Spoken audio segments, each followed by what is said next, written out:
दोस्तों, आपने palm oil के बारे में तो सुना ही होगा। अक्सर जितने भी फैट प्रोडक्ट्स होते हैं उसके इंग्रेडिएंट्स में आपको पाम ऑयल का जिक्र तो जरूर मिल ही जाता है, लेकिन ये पाम ऑयल बनता कैसे भाई साहब को ये भी तो बताओ। कोई बात नहीं, हम आपको बता दें दोस्तों। आज के इस वीडियो में हम आपको इसका पूरा प्रोसेस बताने वाले हैं और हम आपको एक ऐसी फैक्ट्री के अंदर ले जाएंगे जहां पर बड़े लेवल पर पाम ऑयल के प्रोडक्शन करी जाती है। तो फिर देर किस बात, चलिए आप और हम चलते हैं एक और फैक्ट्री के सफर पर और शुरू करते हैं आज की इस एक और फैक्ट्री मेकिंग वीडियो को। लेकिन आप वीडियो शुरू करने से पहले अगर आप हमारे चैनल पर नए हैं तो चैनल को सब्सक्राइब करके बेल आइकॉन को दबा दीजिएगा ताकि फ्यूचर में आने वाले वीडियोस का अपडेट आपको मिलता रहे। दोस्तों, पाम ऑयल के प्रोडक्शन शुरू होती है पाम के पेड़ों से और ये पेड़ कुछ इस तरह के होते हैं। इतने लंबे पेड़ों से पाम के फलों को निकालने का काम एक बड़ी सी स्टिक की मदद से किया जाता है। अगर आपने आज तक पाम का फल नहीं देखा है तो दोस्तों ये फल कुछ इस तरह से नजर आता है।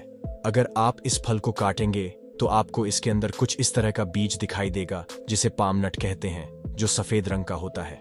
इसी फल के चारों तरफ मौजूद हिस्से को कहते हैं मेसोकार्प। अब यहाँ पर पेड़ों में से पाम के फलों को तोड़ा जाता है और फिर ट्रैक्टर में भर लिया जाता है।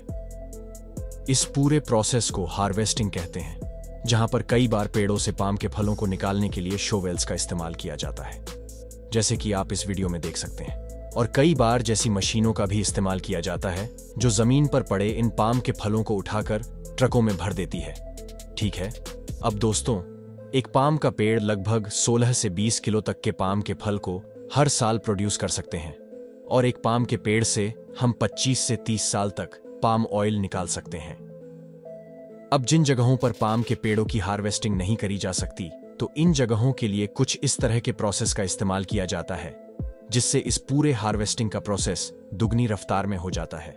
आसानी से ट्रॉली का इस्तेमाल करके एक नेट में इन सभी पाम के फलों को पेड़ों से काटकर ट्रकों तक लेकर आया जाता है और फिर इन ट्रकों को फैक्ट्री के लिए रवाना कर दिया जाता है, जहां पर अब असली पाम ऑयल की प्रोडक्शन होगी। जिस जगह पर फैक्ट्री मौजूद होती है वहां पर यह ट्रक पाम के फलों को लेकर कुछ इस तरह से डंप कर देते हैं। अब यहाँ पर फ्रंट लोडर का इस्तेमाल करके इन सभी पाम के फलों को इकट्ठा करके फैक्ट्री के अंदर ले आया जाता है। अब यहाँ पर आप देख सकते हैं कि यह एक कन्वेयर बेल्ट की तरह बनी हुई मशीन है जिसके ऊपर बॉक्स की शेप का ढांचा लगाया हुआ है और इन्हीं के अंदर पाम के फलों को डालकर फैक्ट्री के अंदर लाया जा रहा होता है।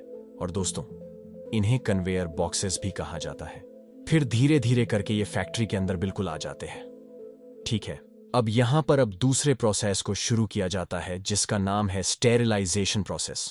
और इस काम को करने के लिए पाम के फलों को इस तरह से स्टेरिलाइजेशन चेंबर में डाला जाता है और स्टेरिलाइजेशन के इस प्रोसेस में पाम के फलों को हाई प्रेशर स्टीम की मदद से स्टेरिलाइज किया जाता है। अब जहां पर इस चेंबर के अंदर का तापमान 140 से 150 डिग्री सेल्सियस तक चला जाता है और इस प्रोसेस को करने का मेन मकसद ये होता है ताकि इस फल के अंदर मौजूद जितने भी बैक्टीरिया और फंगी होते हैं वो सब के सब नष्ट हो जाए। और इस प्रोसेस के बाद इन पाम के फलों को डिसइंफेक्शन प्रोसेस से गुजारा जाता है, जहां इन फलों को उबाला जाता है और इनमें से माइक्रो ऑर्गेनिज्म को अलग कर लिया जाता है। ठीक है, अब यहाँ पर फल देखिए अच्छे से उबाल चुके हैं, जिसके बाद उन्हें यहां से ले जाकर एक्सट्रैक्शन प्लांट में ले जाया जाता है, जिसके लिए यहां मौजूद कन्वेयर बेल्ट का इस्तेमाल किया जाता है। अब यहां पर आप देख सकते हैं कि धीरे धीरे करके इन उबले हुए पाम के फलों को एक्सट्रैक्शन प्लांट तक लेकर जाया जा रहा होता है। दोस्तों, ये पाम ऑयल बनाने का काम यकीन मानिए इतना आसान नहीं होता है। यहाँ इन फलों को कई सारे प्रोसेस से गुजरना पड़ता है और तब जाकर बेहतर क्वालिटी का पाम ऑयल प्रोड्यूस हो पाता है। तो लीजिए, अब ये उबले हुए पाम के फल यहाँ इस यूनिट तक आ चुके हैं। अब यहाँ पहुंचने के बाद इन सभी उबले हुए फलों को एक स्क्रिपर के अंदर कुछ इस तरह से डाल दिया जाता है, जहां पर यह तेजी से घूमता है और फिर धीरे धीरे करके इन फलों में मौजूद खाली ब्रांचेस को निकाल दिया जाता है। अब जैसे कि आप देख ही सकते हैं ये कितनी तेजी से घूम रहा होता है। जैसे जैसे ये प्रोसेस होती रहती है वैसे वैसे एक एक करके यहाँ मौजूद कन्वेयर बेल्ट की मदद से ये पाम के फल बाहर आते जाते हैं और सीधा भेज दिए जाते हैं एक डाइजेस्टर मशीन के अंदर, जहां पर इन फलों को डाइजेस्ट कर पाने लायक बनाने के लिए हीट का इस्तेमाल किया जाता है। अब यहाँ पर डाइजेस्टर मशीन के अंदर आप देख सकते हैं कि कैसे ये मशीन इन फलों का कचुम्बर बना रही होती है और फिर थोड़े ही समय के बाद में इन्हें जब इस मशीन के बाहर निकाला जाता है तब इनका पूरा हुलिया बदलकर कुछ इस तरह से हो जाता है। एकदम पूरी तरह से मसल चुके हैं अब आ जाएंगे सीधा प्रेस मशीन के अंदर, जो इस पूरे प्रोसेस का सबसे इंपॉर्टेंट पार्ट माना जाता है, क्योंकि यहीं से अब पाम ऑयल को इन फलों से निकाला जाने वाला होता है। इस प्रेस मशीन की मदद से सबसे पहले तो एक तरफ पाम ऑयल से फाइबर को अलग किया जाता है, जो कुछ इस तरह से बाहर निकाला जाता है, और दूसरी तरफ इन फलों में से पाम ऑयल निकाला जा रहा होता है। अब जैसे कि आप यहाँ देख ही सकते हैं कि कैसे ये मशीन अपने अंदर से इन फलों को प्रेस करके इनमें से तेल निकाल रही है। अब देखिए, तेल निकालने के बाद इन्हें रिसेप्शन टैंक के अंदर कुछ इस तरह से डाला जाता है, जहां पर इस तेल को डाइल्यूट क्रूड ऑयल में बदला जाता है। अब यहाँ पर डाइल्यूटेड क्रूड पाम ऑयल को तैयार कर लिया जाता है, जिसके बाद इन्हें यहाँ कोल्ड स्टोरेज में लाकर रखा जाता है, और फिर यहाँ से ये ऑयल कुछ समय में लिक्विड से सॉलिड हो जाते हैं और इनका शेप कुछ इस तरह से हो जाता है। देखा आपने? जी हाँ। अब देखिए, कुछ समय के बाद में डाइल्यूटेड क्रूड पाम ऑयल को यहाँ ले जाकर वेरीफाइड मशीन की ओर ले जाया जाता है। तो दोस्तों, ये मशीन के अंदर एक एक करके इस पाम ऑयल के ब्लॉक्स को डाला जाता है, और फिर यह मशीन इन्हें पाम ऑयल में कन्वर्ट कर देती है और अपने अंदर लगे हुए प्यूरिफायर की मदद से बाहर निकाल देती है।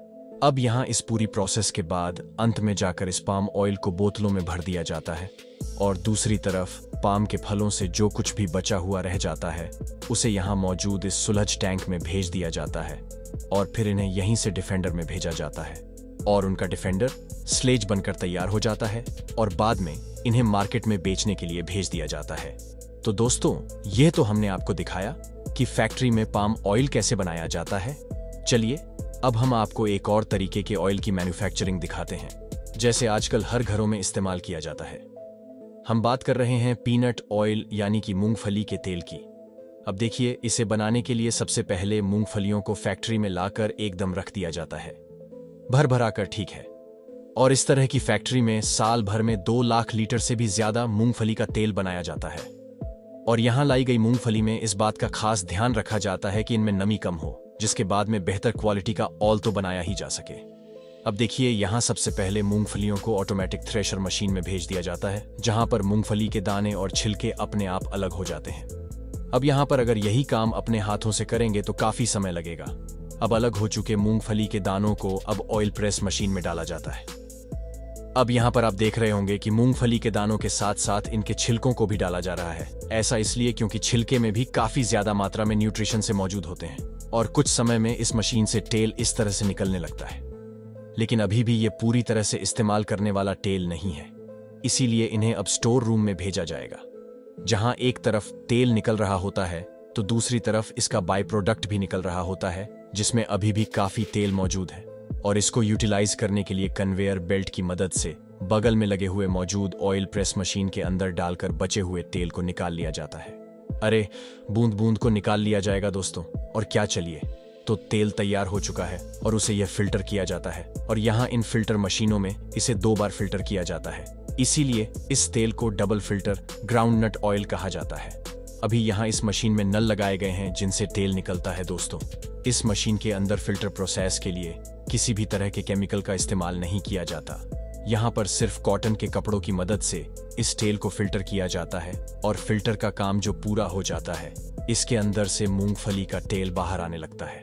अब इस मूंगफली के तेल की पैकेजिंग होनी शुरू हो जाती है, और जिसके लिए यहाँ पर इस तरह के डब्बे का इस्तेमाल किया जाता है। इस कंटेनर के अंदर अब आराम से मूंगफली के तेल को डाला जाता है, और यहाँ इस फैक्ट्री में अलग अलग साइज के कंटेनर मौजूद होते हैं। यहाँ तक कि 1 लीटर की बोतल भी यहाँ पर मौजूद है, जिनमें तेल को भरा जाता है, और पैकेजिंग का काम पूरा हो जाने के बाद इन्हें मार्केट की ओर रवाना कर दिया जाता है। ठीक है, तो दोस्तों, कुछ इस तरह से फैक्ट्रियों में मूंगफली के तेल से लेकर पाम ऑयल की मैन्युफैक्चरिंग करी जाती है। हमें कमेंट्स एक्शन में बताइए कि आपको यह वीडियो कैसी लगी, और इसी तरह के वीडियोस देखने के लिए हमारे चैनल को सब्सक्राइब करके बेल आइकन को दबाना मत भूलिएगा।